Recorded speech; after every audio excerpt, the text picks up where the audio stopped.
So good morning, everyone.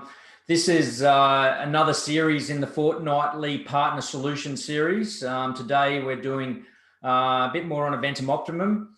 I'm joined this morning with Rod Peters, who's a director and consultant to Eventum Optimum.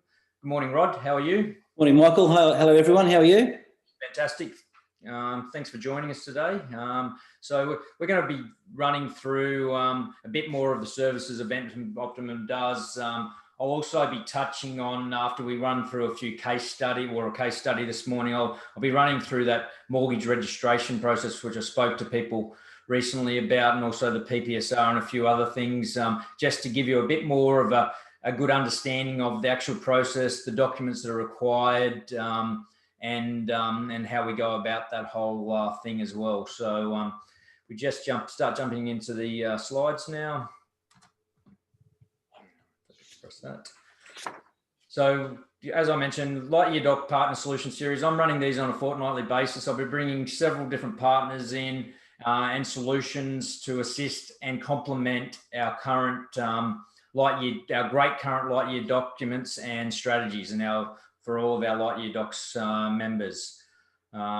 So each fortnight running it myself, I'll get some of our great partners. Last fortnight ago, we had David Boyer, and it was fantastic to have him from Change GPS straight after the Change Day 2. And that was a great session. We've had one from I Love Accounting on employee share plans, ESOPs, and we're starting to work with a number of partners in relation to rolling those out.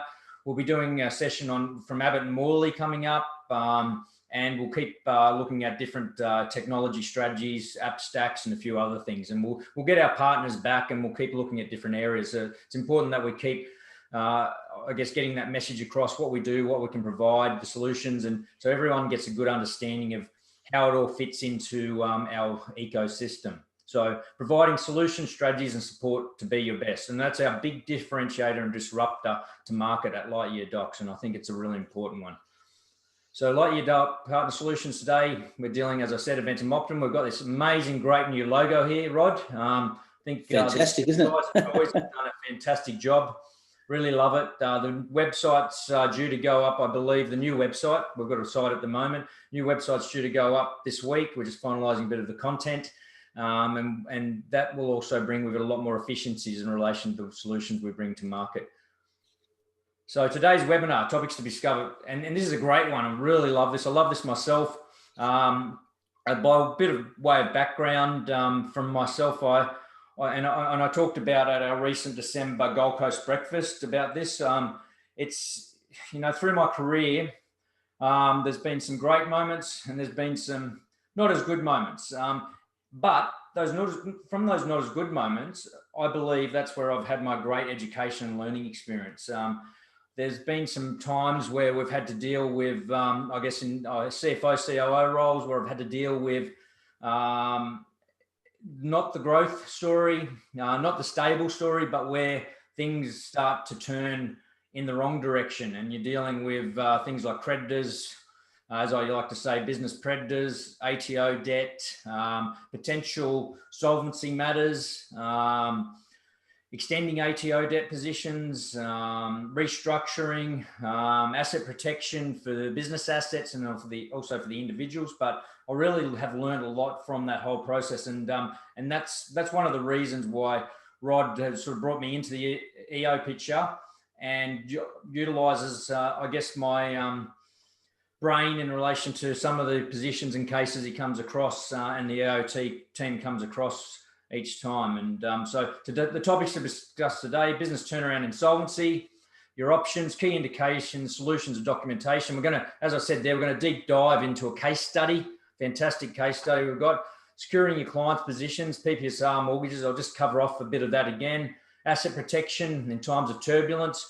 It's been during COVID, whilst COVID hasn't been the best weather to go through, we have certainly seen a lot of protection for businesses in relation to, solvency events, haven't we, Rod? So we've seen things like mortgages on hold, car loans on hold, COVID safe harbouring, JobKeeper, government stimulus. that sort of it's insulated, I guess, businesses that potentially may have gone into solvency problems. Is that how you felt as well, Rod? 100%. The insolvency industry across the board is the numbers are down quite considerably. And that doesn't mean that businesses are necessarily more robust, but with the government stimulus and the protections that the safe harbour and the credit collection process are put in place, we've been able to put in some insulation, some protective strategies for a number of firms, which have either delayed or, in a lot of cases, prevented the need for an insolvency event, which means employees retain their employment, companies retain, creditors get paid. It's been a really good process. I mean, obviously the government has funded this, but a lot of companies which otherwise would have faced their demise, Michael, certainly are existent right now. I guess on the flip side of that, there are a couple of you've heard the term in the media, zombie companies. And there are some companies that just have been sucking up the stimulus whilst they can, with the intention once it ceases to liquidate or take an insolvency event, which is frustrating. But unfortunately, there are some out there in that place. So it'll be interesting to see how that rolls, starts to roll throughout the sectors coming forward. But in the whole, a number of companies have been able to take positive attitudes, get their accountants up to date. So accountants have never been busier because you don't get stimulus without your accountants up to date, and put some protective measures in place. No, it's certainly been a wonderful time for accountants. I know from experience the amount of workload that's increased, and it's really put the value proposition of accountants back in front of clients, I believe, which is a fantastic position for accountants and advisors. And then just, I should have mentioned just down the drum roll there, we will have the release of an EO checklist for Lightyear Doc members today. So Lightyear Doc paid members will get, and I know this is something that I believe Sean Costello is listening today or watching today, something that Sean had asked for. This will be a checklist that will allow your team to go through as they're reviewing client files, trial balances, balance sheets, P&Ls, and have a look at some of the areas that you should be looking at, whether it comes down to securing director or shareholder loans or unpaid present entitlements. There's a number of things and key areas we go through, and we've provided that so as they're reviewing that they can reach out to Eventum Optimum and look at what solutions we can put into place to assist your clients with. Yeah, and that's a very good point, Michael, because that checklist, it's aimed to bring early attention to clients that might be going in, suffering some kind of financial distress or issues. And as we probably will glean from today's presentation, the more time and the earlier we can get involved, the better the result we can achieve. And, in the sense of turning the business around or putting steps in place to keep the company in continuation, rather than leaving things for the last minute, putting your head in the sand, exposing directors to personal liabilities, and then the ultimate insolvency event. So the aim always from Eventum Optimum is turnaround and preservation of a client's business, a full fee paying client for the accountant, retain employment for employees is always the aim that we try and achieve. And this checklist is meant to be a catalyst to assist accounting professionals and financial advisors when they're reviewing their client's position, so they can take some proactive steps in the early stages to try and prevent worse or issues down the track. Yeah, wonderful. And then just this on this slide here, I've just said, just showing here, Lightyear Docs, providing the document strategies, training, technical support. The technical support's great if anyone has used the Zendesk. I know Grant's kept very busy, and Tony and myself, and our great support team at Lightyear Docs. But the support solution in relation to Eventum Optimum is, these are some of the services that Rod and the team provide, is registration of documentation, business and individual asset protection strategy and de-risk, especially in times of turbulence. As we were just discussing, creditor and business creditor negotiations, and as I've said, they're the hard stuff. And that can range as low down to dealing with personal credit matters through to business credit matters. Liquidator appointments and negotiations, we've got a panel of liquidators we deal with, funding and finance solutions, and that can be your traditional funding and finance, can be debtor facilities. We have a large number of partners we deal with, traditional and on that debtor funding side, and also We've got solutions in relation to first, second mortgages books, which is, I guess, your more non-traditional type lending as well, which has a place in the market as well. And securing, obviously, that big thing about registration, securing director shareholder loans, UPEs. And just mentioning there, this is part of the partner solution. We did change GPS. I know Tim Munro's listening today. So Tim, saw you said hi just then. I love accounting in Abbott-Family. So if anyone has any chat or any Q&A as they go through, make sure you put to all panelists and all attendees, and I'll man it as we're going through. Rod will be going through a few different things now. So I'll hand it over to Rod. But EO, are your clients' assets protected? How well? And so we'll just go through some of the key topics here before we deep dive into a great case study we've got.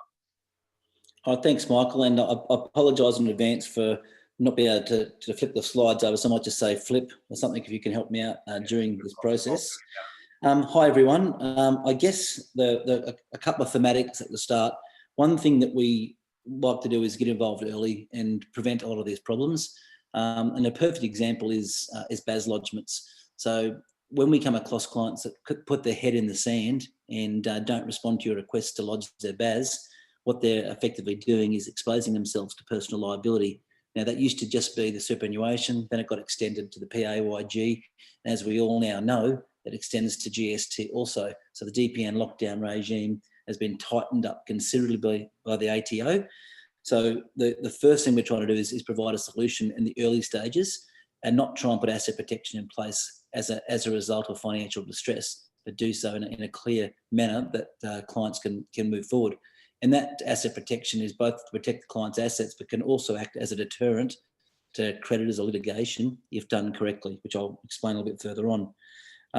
If it does get to the stage where it's a bit further on, when it gets ugly, we're more than happy to roll our sleeves up and get involved in the ugly side of things. And that might mean landlord negotiation, financier negotiation, ATO. I know most accountants deal direct with the ATO themselves, but if we need us to be involved, it can be franchisor negotiations, or even direct creditor, trade creditor, other creditor negotiations, even employees at time complaining about the superannuation payments not being paid. So we're happy to get involved and do the dirty stuff, I guess, which sometimes, given the ongoing relationship accountant has with a client, can be a little bit tricky to do. So we always try and prevent it. The other point I'll make before I get into asset protection is there is a dichotomy in the way the law has been written. And what I mean by that is there's a legal versus an ethical solution. The law does allow for certain things to be done, which doesn't necessarily mean it's a right thing to be done. And I'll discuss some of the things that EO always tries to promote with its clients. And we certainly won't be crossing the law in any way. We won't be pushing clients going far. So we want to do things the correct manner. And I know you do as professionals as well. So we'll go through that little bit of dilemma. So with asset protection, we provide solutions to ensure fair representation to both directors and individuals experiencing financial challenges. And the term, which is very key there, is fair. We want all parties to be managed correctly. We will be acting for your client, so we're not conflicted. We won't be acting for the creditors or the ATO or the financier, whoever it might be. So we'll be giving advice to your client, but we will be explaining what the legal requirements are and what the ethical requirements are. Such things as employee entitlements, superannuation, etc. We always encourage to be paid. Certainly, mum and dad debtors, etc. An insolvency event can cause a ripple effect, which we always try and avoid and try and save the business, which is an ongoing business for the client. So it comes into 4 areas, which I'll go through individually. Importantly, is the corporate structures. How the business is established in the first place can really determine how well assets are protected and how the company succeeds. Second one is dealing with related party loans, probably the most overlooked and neglected area of asset protection. ATO debts and trade creditors, how they're managed and how they're set up. And of course, financial institutions. We'll touch on that one as well. How quite often brokers are just trying to get a deal through for their client, and the asset protection side of things aren't considered. So I'll go through a couple of examples of that. All right, so starting with corporate structures, it's to protect your assets. When do you protect them? Well, needless to say, the sooner they're protected, the better, from a couple of reasons. First of all, from a cost point of view, if the assets are set up at the outset, There's no need to go through issues such as transfer of assets and capital gains implications, costs, transactional costs, stamping costs, et cetera, if you're moving assets around. But also from a point of view of protection. So there's been case law where individual clients have tried to move assets into superannuation or into other structures, trust structures, in a period prior to any insolvency event. And unfortunately, there are areas of the law where they can be overturned and deemed preference payments or non-commercial transactions. So as an example, if you jump in $300,000 into your self-managed super fund prior to an insolvency event, and that's not the normal course of action, that can be overturned. Similarly, if you transfer an asset at less than commercial price to a related party or to any party indeed, that can be overturned as well. So putting these in place, if you buy an asset and put it in the right structure at the outset, these overturning of transactions doesn't take effect. And the particular thing I'm referring to here is what's called the relation back period. Now, how that works is if it's a non-related party, and a transaction which is non-commercial can be turned any time up to 6 months after that occurs. So if you sell a car which is worth $100,000 for $10,000 to Joe Bloggs, up to 6 months, that transaction can be overturned, and the person buying that will be on the hook as well as yourself for that amount. So it's quite an important point to remember, that 6 month period. With a related party, husbands, kids, siblings, it's 4 years. Now, that's a long period of time. So you're at risk. I mean, you're better off moving a transaction and get the 4 years ticking, but 4 years is a long period of time. So any non-commercial transaction can be overturned. And probably the worst one is it's up to 10 years if it's deemed that you've done a non-commercial transaction, and the term is to thwart creditors. So in other words, if a transaction's done and it can be proven that's been done with the sole intention to thwart the payment to a creditor, not for any other reason, then that can be overturned. And that we're seeing more and more of that occurring in recent times as the education of lawyers and insolvency lawyers is coming out, that they're actually taking action to recoup that money. I've also found on that, because the insolvency industry as a whole is really quiet right now, record lows. The insolvency practitioners are actually scoping through their back files, trying to find money.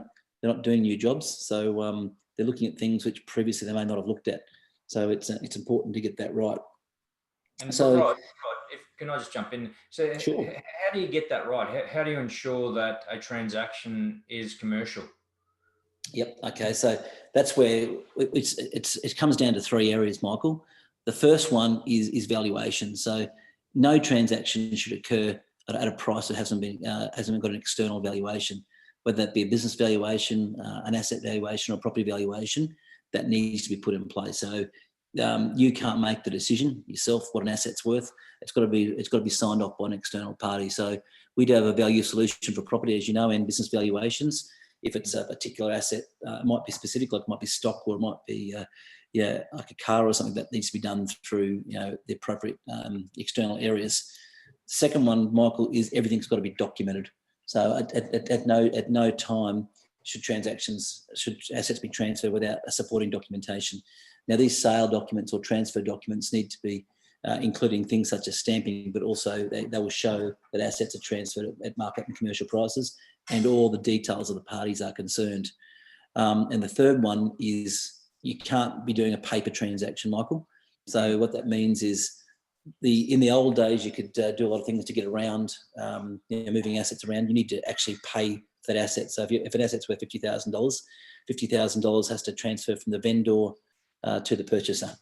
Now, there are ways to do that, which we can talk off record, but any regulator these days needs to actually see that in place. And look, I've probably got a good example. This is not a case study I was going to talk about, Michael, but there's a client that we're managing at the moment who's got some preference payments against them. Was a client we picked up outside of the insolvency event. It was afterwards. And they've transferred money to their family members from a from a family court settlement. The liquidator's been chasing those monies. We've managed to build some time up where we've actually got some security in place. So there is a document, there's money moved hands. We've done the actual transfer, and now they're deemed what's called a secured creditor and non-preference payment. So by doing the right thing, Michael, and valuing, documenting and physically transferring, you take all the risk away that those transactions can be overturned. We've got a great question there from David Dwyer, and is a paid red book valuation sufficient for motor vehicles? And yes, it is. It is correct. It is. Yep. Motor vehicles, it is. That's a good question. Absolutely is. So there's no question at all that a red book is acceptable. What we deem, we take the trading value and the market price, and we take the midpoint of that, David, is what we take as the acceptable numbers. We've had that tested by insolvency practitioners, and they accept that as being a fair and reasonable amount. And the other thing with motor vehicles is quite often you'll have negative equity, of course. So you still need to document it. Quite often people think because there's no value, there's no documentation. That's not correct. So even if it is worth a negligible amount or a negative amount, you still need to document that before you do the transfer of the asset. That's probably another point which I never raised. So with the structuring, I guess there's a couple of things that we want to sort of bring up. The first one is like a holding company or an asset holding company for both the physical plant equipment or the assets, as well as the often overlooked is the intellectual property. So it's too many times the goodwill of business, the IP is not included in that asset holding company.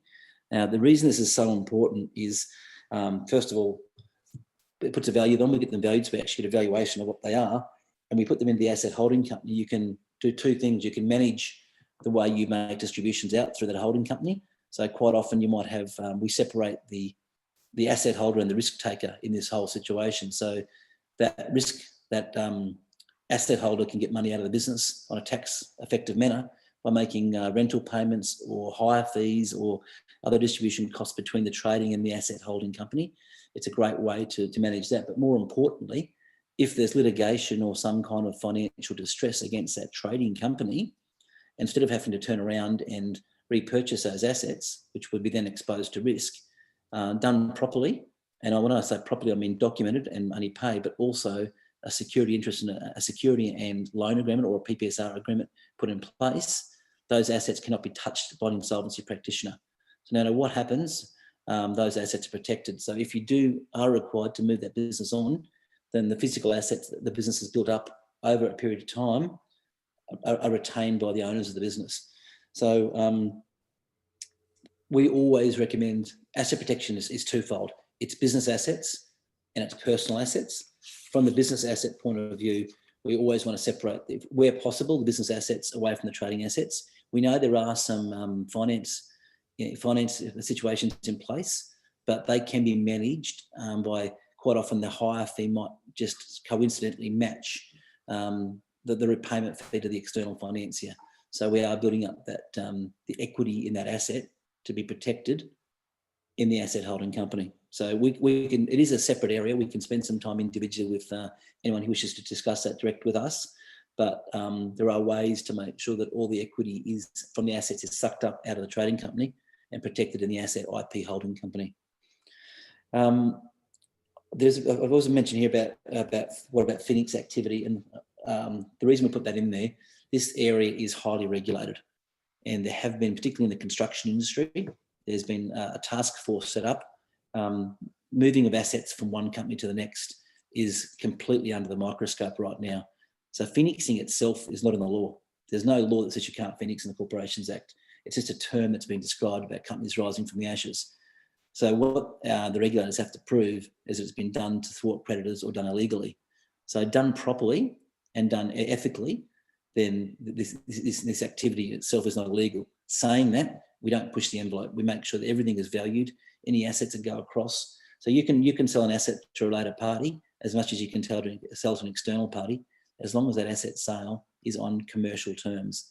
So it's so important to get these valuations right and use some of the tools that EO's got available to make sure they do stand up. So if any regulator or any litigator, be it a creditor or a regulator, comes at you, they're robust enough to stand the test of time. So we want to make sure that's the case. And just on that valuation, we've got another great question here from Travis Croucher. What is an acceptable method of valuing the higher lease charges of assets between entities, say IP and equipment? Yep. We actually do some industry sort of analysis there. I mean, there have been instances, a very good question, because Travis, there's been instances where they have been overturned where the lease term has been deemed non-commercial. In other words, it's a lot higher than it would otherwise be acceptable in an effort to try and suck equity out of the company. The two things to consider are a course of action. So if you've been paying that lease payment or rental payment for a period of time, it becomes more acceptable. So if you're just doing it before an event and a month before or 2 months before you start making these astronomical payments, it will be deemed to thwart creditors or to thwart litigants. And the second one is we do an external review from the industry type as to gauge what would be acceptable. So in other words, if you've got a $50,000 piece of equipment and you're charging $25,000 a month rent or a lease payment, that's clearly unacceptable. So, and this information is readily available. We have some contacts at valuation firms who also assist us in providing those numbers. So it's a hard one to answer, particularly Travis, because it is quite often the assets are quite specific, but generally speaking, it's either external review or a regular course of payments. So if you've been paying that amount for a couple of years, and it's likely to be deemed acceptable as a lease payment or an acceptable lease payment. Very good question, though. I mean, all these theoretical solutions we put up, when they're put into practice, there are lots of little pieces, Travis, which come through. So those questions are really important to ask. And unfortunately, we can't document them individually, but on a case by case, as the industry comes up, they always throw us a spanner, and we have to get sign off. And Tim Munro's just dropped in there. Percentage of turnover is a method as well, which can be looked at, which is correct as well. Yes, absolutely. So I guess the next thing is with corporate structures is directorships. And one of Michael and my pet hates is when we look at a company and it's a husband and wife are director or related parties are directors. I know sometimes there's parties want to be directors because they think it's they share control of the business and the like. Look, if a client wants to do that, you've got no choice. You can't overturn a client's direction, but certainly it'd be great to advise them about the potential risk. We certainly try and put assets, both personal and business, in one person's name and put that the asset holder and one as risk. And look, I guess I speak for myself. I don't own a thing. My wife owns everything. I don't own a single cracker, and I think it should be done that way, just to make sure that there are there is a separation between assets and the business risk. So it's important when you're looking at that, when there are sole directors too, of course, of that successive director solution that Lightyear has. And, absolutely. from the front end, we looked last week where Change GPS has that great material to send out to clients to engage them in relation to the successive director solution. And, it's a really important piece to have in to ensure that there is continuity should there be an event in relation to sole director companies. That I couldn't agree more. That is a brilliant solution, because quite often that takes away one of the arguments as to why there should be more than one director. With that succession director in place, then you can expose one director only to risk, knowing that there is a plan in place. So that's an absolute essential tool, and that's one of the best things that are out there available right now, Michael. I guess with directorships as well, when you're a director of a company, anyone does searches, finance, landlords, otherwise, they're going to make you sign, each and every director, it's going to affect your credit, first of all, because they'll check each individual directors. They'll make you sign personal guarantees. It brings into other parties, not just the liabilities such as insolvent trading or breaching fiduciary duties. It also brings in other things where external parties won't deal with you unless all directors sign. So it's not just the top level risk it brings in place, but also the unnecessary personal guarantees and other things such as that. I guess also the related party loans, there's obviously rules around Division 7A loans. You can do loans to a bit more commercial at arm's length transactions. If there's not non-directorships there, it does obviously affect distributions, so that needs to be considered. And also we can separate the personal assets and tax grouping, of course, as well for purposes of tax, but also separating personal assets from company assets. So look, the flip side of this is if you want to get finance and utilise your personal assets, you'll still have to provide that if it's required. But what we try and do is we try and separate that. The two areas, probably the construction industry is the biggest one. Quite often only deeds a covenant, so we try and separate other property outside of this here. But also, if you've got unnecessary directorships, and I had a case a couple of years ago where a steel company decided to put their friends and family on as directors of the company for whatever reason, and that company went into liquidation, and each of those parties, every one of them, was excluded from the industry for 2 years. So it brings in all this unnecessary risk to directors when they don't need to be there. So the answer to the question, or the statement I would make is only use directors you need to have in there. Be careful who you select, and try and utilise that being the asset holder, not be the one that holds a directorship. Rod, Peter Mamara Stewart just put in a very, very great point, and something we discuss on a regular basis when we're looking at clients on it, is that don't forget to ensure mortgage payments for personal property also come from the asset person. Otherwise, you get a beneficial ownership in bankruptcy event. Absolutely right. So if that's an excellent point, Tim, thank you. So if you've got an asset which is held by one partner, that partner needs to be making those payments to the finance company or the mortgagor. Simply otherwise, you are the non-owner, the person who's not in the property name is acquiring equity in that business, which can be scraped back in the event of any action. So there's ways around that. You can make wages through the company, but just make sure, or move monies between the account. But the ultimate account that's paying that mortgage should be the person who holds the asset. That's a really good point. Really good point. So that moves on to point 2, which is related party loan accounts. Now, obviously, there's a couple of ways of getting money out of a company. There's paying wages, there's paying dividend or other distributions. And each of those come at a cost with PAYG and SGC and corporate tax rate. So there's a cost of those. And quite often, the easiest way to get money out of a company who's cash poor or easy to do is loans, inter-entity loans or related party loans from the company. Now, they're great in themselves, but they do bring up complications. And the complications are that if a company doesn't incur an insolvency event, they're deemed repayable immediately. And they do expose those loan recipients to risk. So the answer with respect to this here is to make sure we monitor and maintain that. We've seen related party accounts in multi-million dollars, which is clearly unmanageable. And it's probably a warning sign, which we'll get to about a checklist later on, that things aren't quite right if they can't be distributing some dividends or some wages. It does bring into play that there are some kind of early warning signs there. The other thing about the related party loans is, particularly if it's money going into the company or between entities, is to secure that money. Now, too often we see money provided to a company by one of the owners, and that money is deemed unsecured because there's no loan or PPSR lodged against it. Now, as a result of that, those monies, if the company gets into financial distress, they rank last, and everyone gets paid. All the secured parties get paid before those secured parties. You control your own company. You should be securing these straight away. You've got 20 business days from the date of loan to get them. We can backdate. We not backdate, but we can manage them to get them.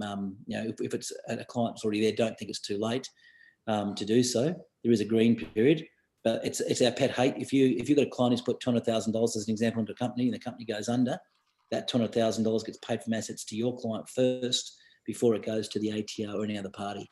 So securing a loan with our PPCR service is one of the easiest and cheapest things you can do, and it ranks your client so much more. And it's not just protecting the money. If I'm a creditor or a litigant and I do a search on the company and I realise that there's a third party going to get paid before I am, I'm not going to spend big money trying to sue a company or chase money from this company when all I'm doing is making the money get paid to that related party. So the not only the protecting the money, but also acting as a deterrent or a defence, related party loan is absolutely imperative. And that's one of the easiest things we can do as professionals to protect our clients. Okay, so next one is the ATO, debts and trade creditors. So the bottom line is here, we all know this, and unfortunately clients don't always listen to what we say or act on what we say, but is lodge. The ATO can't stand not knowing. And even if there is a large tax debt or the client, the entity can't make payment of that tax debt, whatever it might be, we always recommend they be lodged. Now, that's particularly important now with the lockdown DPN, Directors' Planning Notice regime, being expanded to include GST. We can still remit our penalties as long as the company has lodged. So SGC is a separate one. But for PAYG and for a GST, no matter how bad things are, we would certainly recommend clients lodge BAS at all points in time. Now, with the superannuation, there are forms that need to be lodged, which we can walk you through individually. Michael's very expert on that area there, but we always need to make sure that we've lodged with them. The other area is for trade creditors. Quite often in the trade terms, people sign away because they want these supplies or whatever it might be straight away. The two things to look out for are personal guarantees, of course. And those personal guarantees often extend to multiple directors if it hasn't been set up properly. But the other one is what's called a charging clause. Now, essentially what that is like a caveatable interest, and quite often they've got a right over a client's personal property.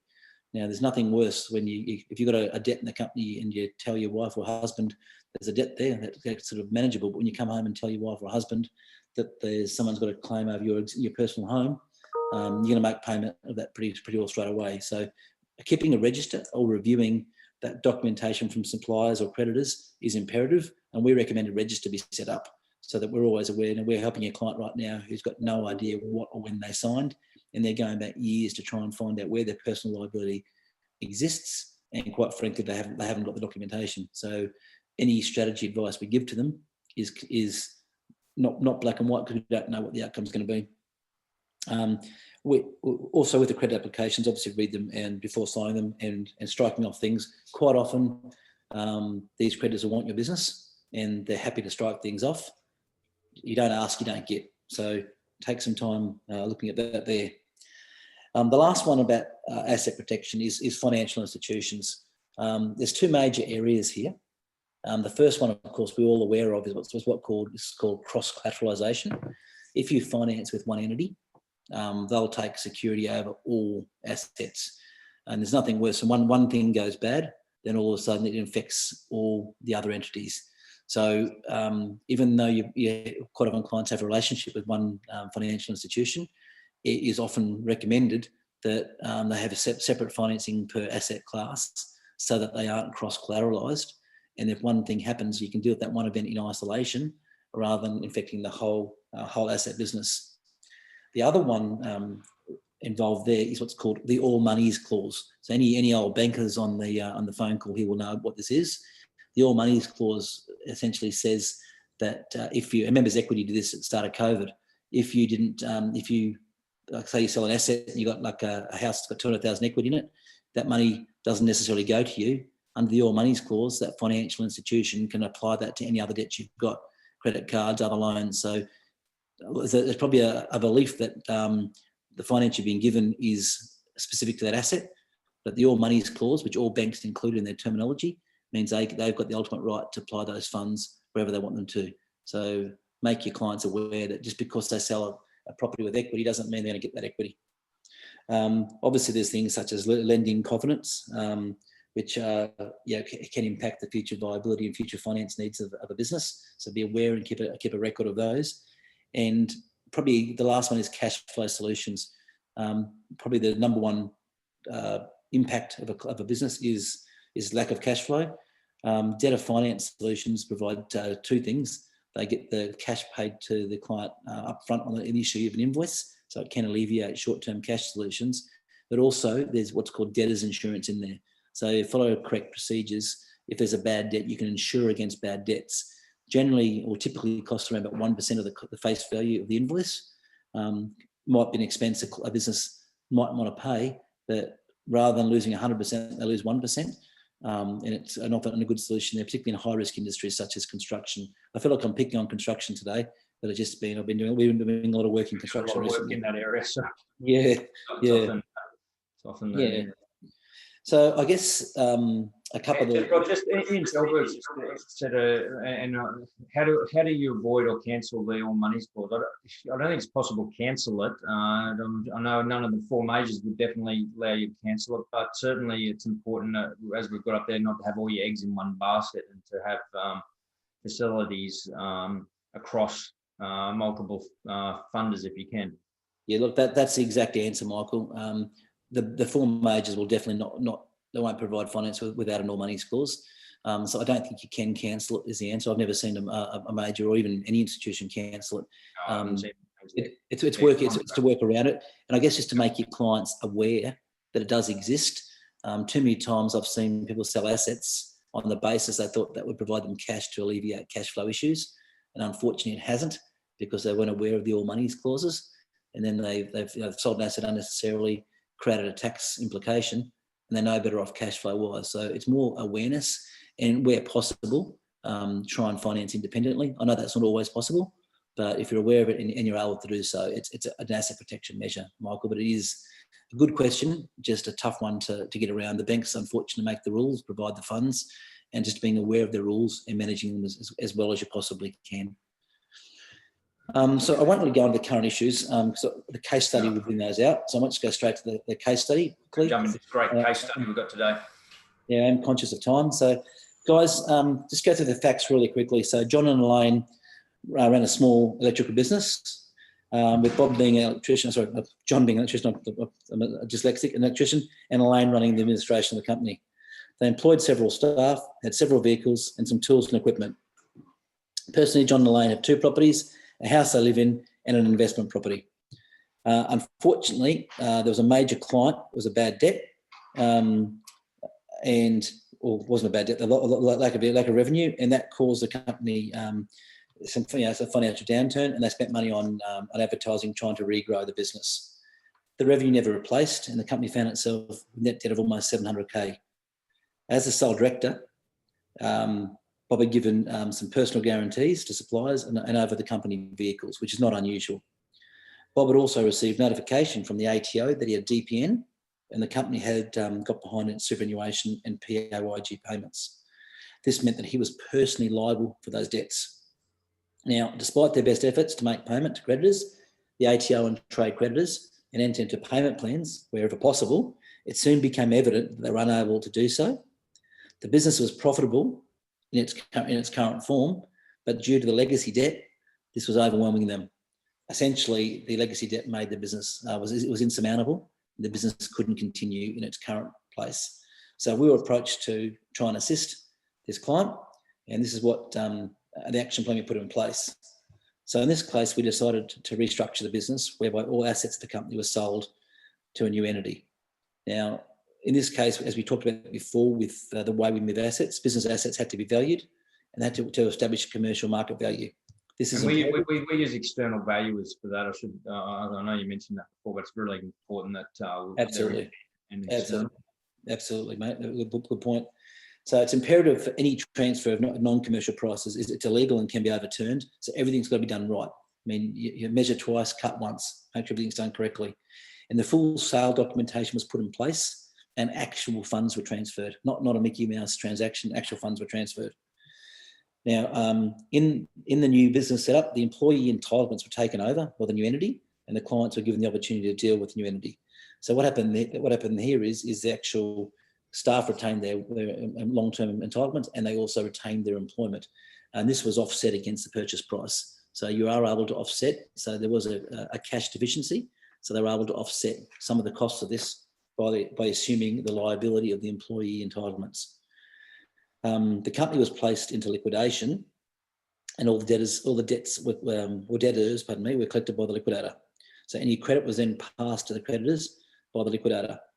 Now, John himself had some personal guarantees. Now, we didn't want to go through a personal insolvency event, so we actually negotiated a commercial settlement with those creditors. So we paid cents in the dollar. And to be fair, most creditors, when you explain the situation to them, are reasonable. There's always some that aren't. And this one thing that sort of frustrates me about my job is don't put your head in the sand and not talk to clients, because when you talk to these creditors, they're very similar to you and I, and quite often they'll understand situations happen, and where efforts are made, either to make payment as much as possible or put payment plans in place with new entities, creditors are usually receptive to this. They want to see that you're talking to them and showing good intent. So properties are sold. It's quite an emotional thing. Often we get right at the start of working with clients, isn't it, Rob? Because they get concerned about not paying creditors or paying them a reduced sum, and how that's going to be dealt with, and with whether or not they're going to deal with them going forward. And we often have a number of phone calls backwards and forwards. with the clients or the accountant's clients who are referred to us, dealing with those emotional issues, don't we?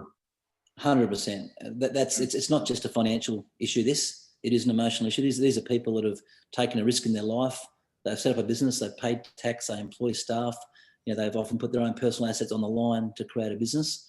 And when things don't go well, they believe they've failed in life or something's gone wrong. The world's against them. It's quite an emotional time. And providing them some assurances that they're receiving advice in their favour, that they're not conflicted, someone's acting for their interests, is very important. And then also holding their hand, that we've done this before, and that we have a roadmap for them to get them out of this or provide a solution for them. So that's exactly right, Michael. It's not just a financial decision. It's this isn't easy. It's very easy to talk about this black and white, but these people, this is their real lives. They put a lot of time into. And we've got another fantastic questions before you go on, Rod, from Phil Scandizio. He's a great Lightyear member.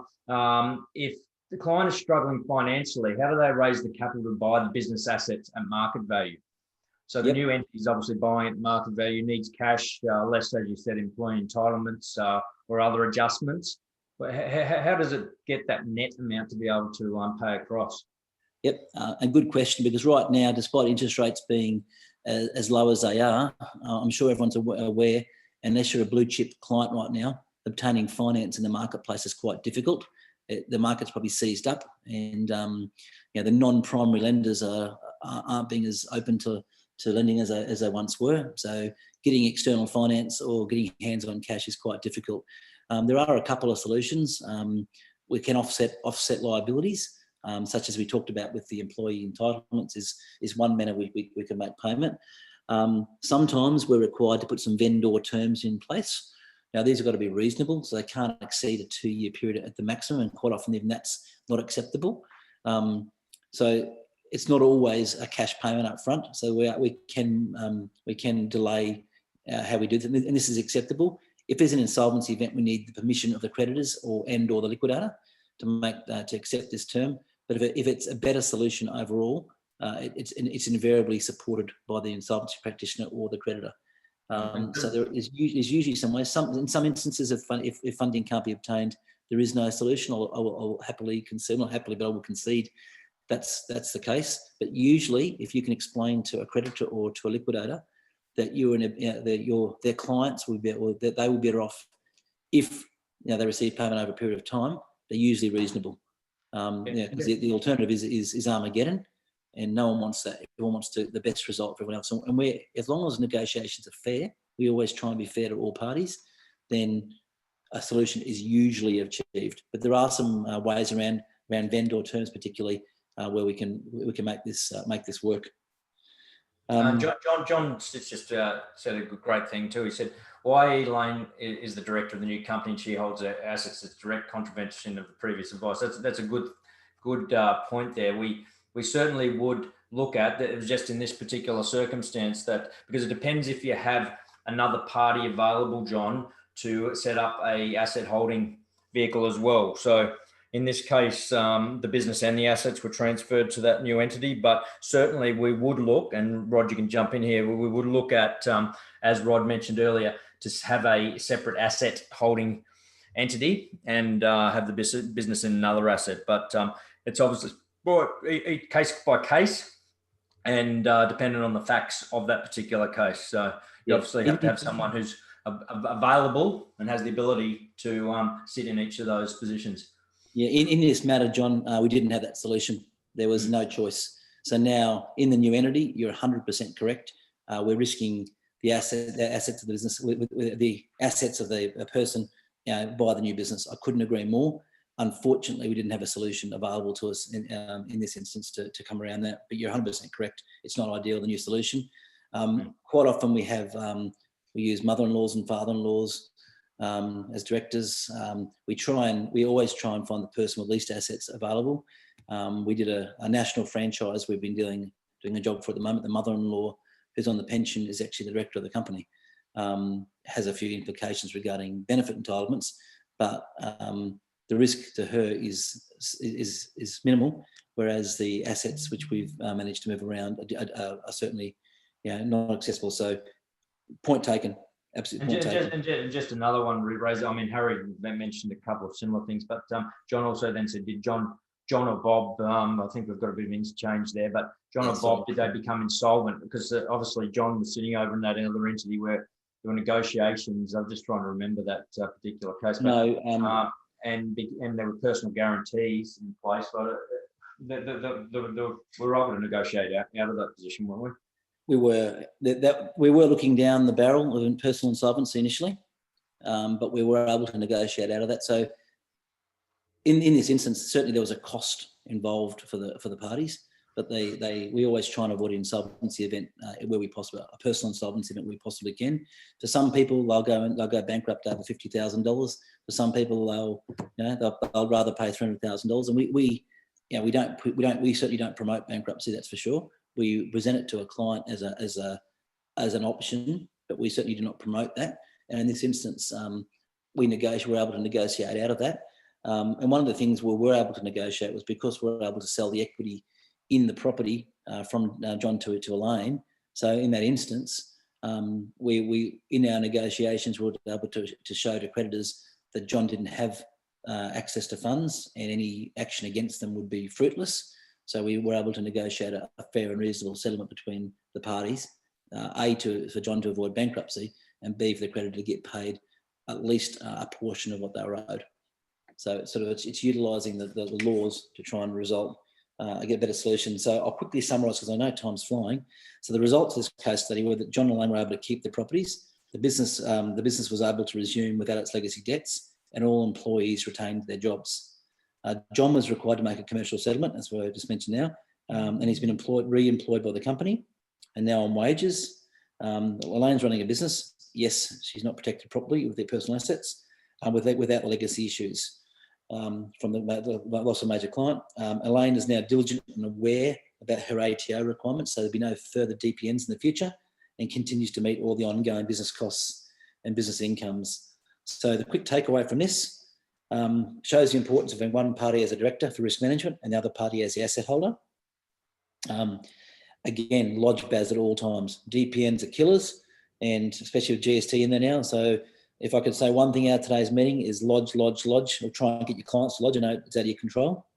If an asset holding company was sold up, there would have been no need to pay for and transfer plant and equipment. In other words, that would have stayed in that entity and it would have been held by Elaine, but we had to actually move and pay money to move that plant equipment out from the company, which was liquidated, to the new company. So there was an additional cost because we hadn't set up an asset holding company, because we weren't involved in it, and there was no PPSR in place.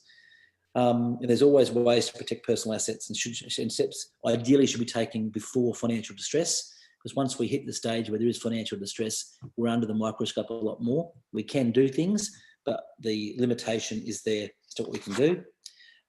As an overall thing, if a client faces matters head on, they usually get a better solution can be found. For example, most creditors are reasonable if you contact them direct and not avoid calls.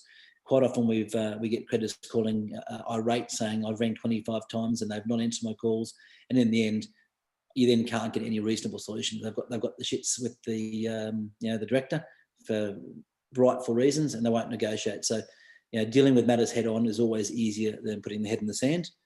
But often legacy debts are insurmountable, and whilst we try and turn around an existing business, at some point in time we need to make a decision: is the business going concern with these legacy debts, or do we have to take some more drastic action?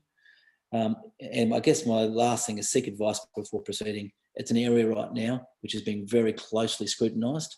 I certainly wouldn't be acting without seeking advice first. It is a very, very much an area in the spotlight right now. And obviously, I mean, the majority of our work comes in from accountants and advisors referring into us, and it's what you said there is facing the matter head on. It's really important to not only engage early, but often it's difficult for the accountant may have a very good relationship with the client, and they often find it difficult to to engage on those certain tough matters. And we've been brought in on a number of cases where to sit down, go through it with the client and discuss it obviously with the advisor involved, pass back work as and when we can, as Phil's just Phil Scandizio just sort of asked a good question. Is a company structure better for an asset holding company or trust? But before we answer that, when there is where we have to set up an asset holding company or other entities, we always ensure we refer that back to the accountant or advisor to do. We don't do that work ourselves unless they're obviously, if they're a direct client and they want us to do that, then we will. But we always pass that back. Much of the work as we can is possible. So just in relation to that, what is it best for asset holding company? A company, straight out company, or a trust with a corporate trustee above it? What's your general preference?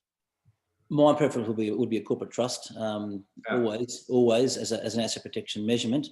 I guess it depends on the circumstances. Depends on the circumstances.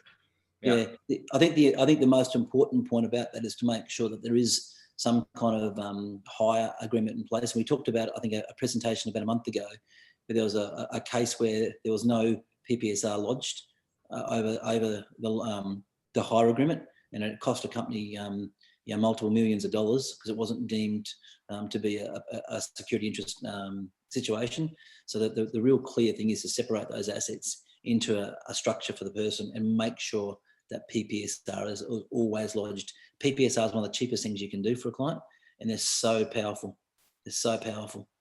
I'm just mindful we're running a bit short on time. Ian's got a good question there. With a cash shortage, can we use a promissory note or equivalent to affect the payment of the equity?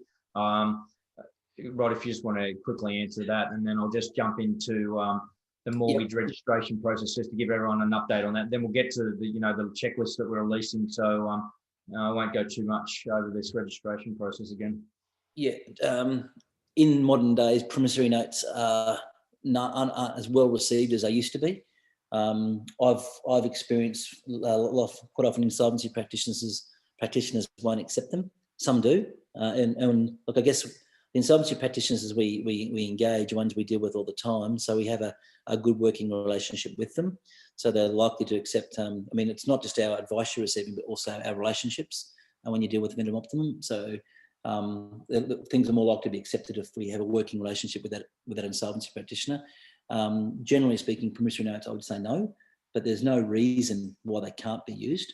Done properly, there's no reason why they can't be. So I don't know why they're so negatively. I think it's just a connotation that they're not real transactions. The connotation, over years they've been used to sort of, do sort of, I guess, sham transactions, but they're done properly. There's no reason they cannot be used. So just jumping in. Thanks for that, Rod. Just jumping in. Obviously, that business turnaround pre-insolvency work is a big solution that EO does, but we've got the solution that I've talked about recently for Lightyear Docs members, in that we have a mortgage registration process we do through our EO now. We've got a solicitor as part of the team, so we go through, and we can also some other services in relation to that whole registration is obviously the PPSR, but the trust deed stamp. We can do trust deed stamping in all states electronically where we can. Majority deeds and states we can do that in. But the mortgage registration, we've just to go through. So obviously the document gets prepared by the advisor.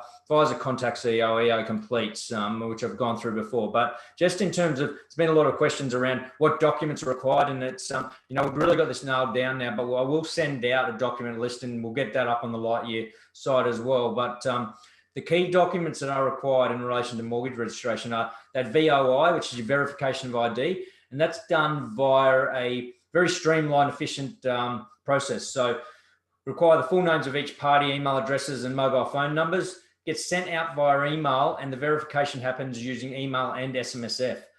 We need a client authority form signed, and that has to be signed on behalf of each party. So if there's a company or a company in trust involved, then the director on behalf of that company has to sign a separate form. We need a national mortgage form. National mortgage form is relevant in all states. Copies of documents in relation to the transaction. So protected trust deeds, for example, we need to have a title search. We can run that title search, and I'll go through some of the disbursements in a sec. Or if you have a copy of the title, obviously saves a little bit of money in relation to disbursements. And if there's a company involved, the company extract, which we can run as well through our system. We can also, Rod was talking about caveats and everything before. We have quite an amazing system in which we can do a lot of property due diligence, property values, and we can also do people searches that are quite detailed and thorough, and we can see if there's any caveats lodged and everything. So if there's any services like that, feel free to reach out. So mortgage registration. So if there's an existing first mortgage in place, often you'll need consent from the lender. So it's important to obtain that. As I said before, title, company extract. If there's going to be a transfer of funds, then there may be duty payable, and we can also provide settlement services, including trust account using our external party. And additional services, as I said, there, mortgages, discharge, caveats. The other thing we've got as well is in relation to, as we were talking before, in terms of transferring property from individuals to a structure, or structure to structure, or equity into a structure, often evaluation is required. We have a valuer on our team that we utilise, and this is and this is just a property assessment desktop valuation that they provide. They can obviously do, there can be walkthroughs and everything. It depends on case by case and what's required, but that gives you an idea of the sort of fees. So it does scale up as the value of the property scales up. It's a bit more involved in relation to from the value side of things. And we can arrange other valuations for business plant equipment and other assets, as Rod mentioned earlier. So this pricing is exclusive to LYD members. So you have to be a paid member of Lightyear Docs. So mortgage registration is $440 plus disbursements. Disbursements sort of sit, and the majority of that is the registration fee. Between that, it's really about that $275 to $400.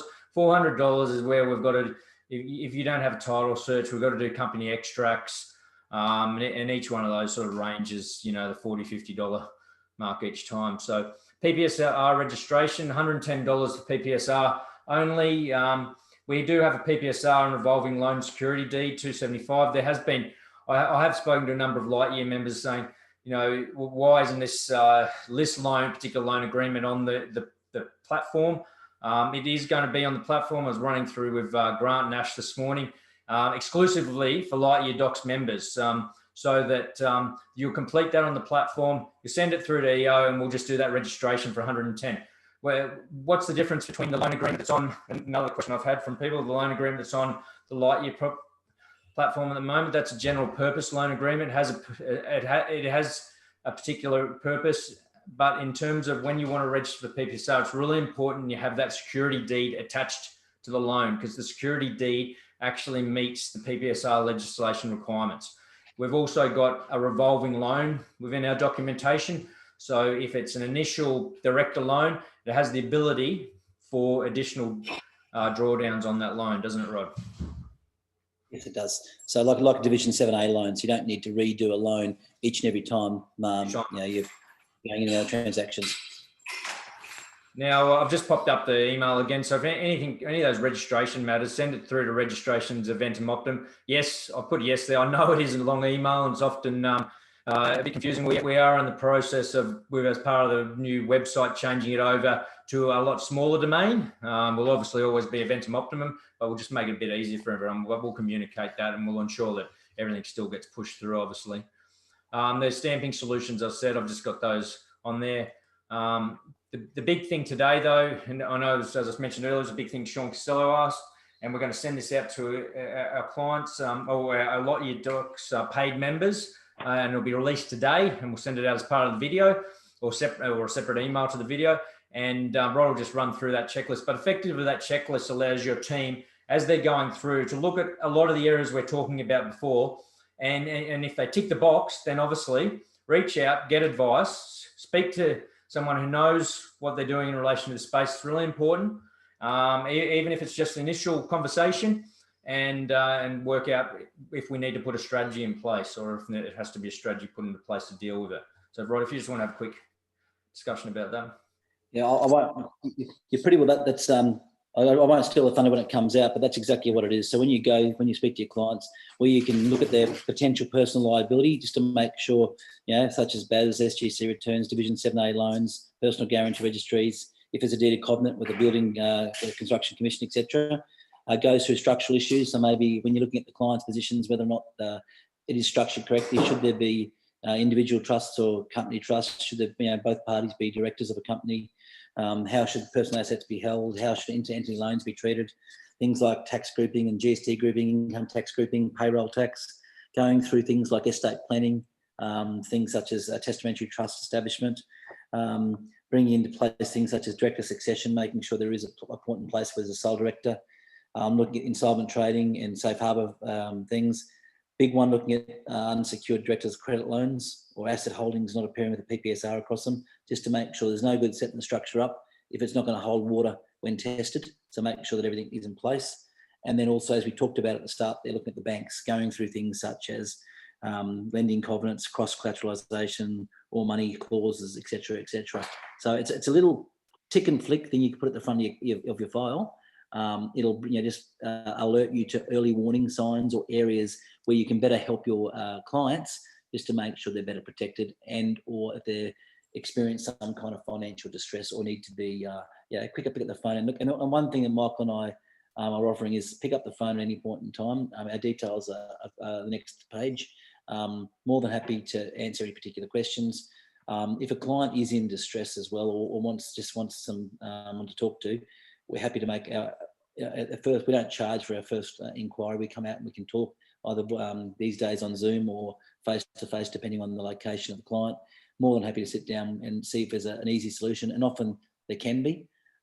It's just a matter of doing a couple of small things, but normally we do this via yourselves. So we'd talk to yourselves, and you can go back to your client, and or we involve a three-way conversation so that you're always involved in the process. So this is going to go out today, Michael, and we'd love some feedback on it, and we're hoping that you utilise this as a tool.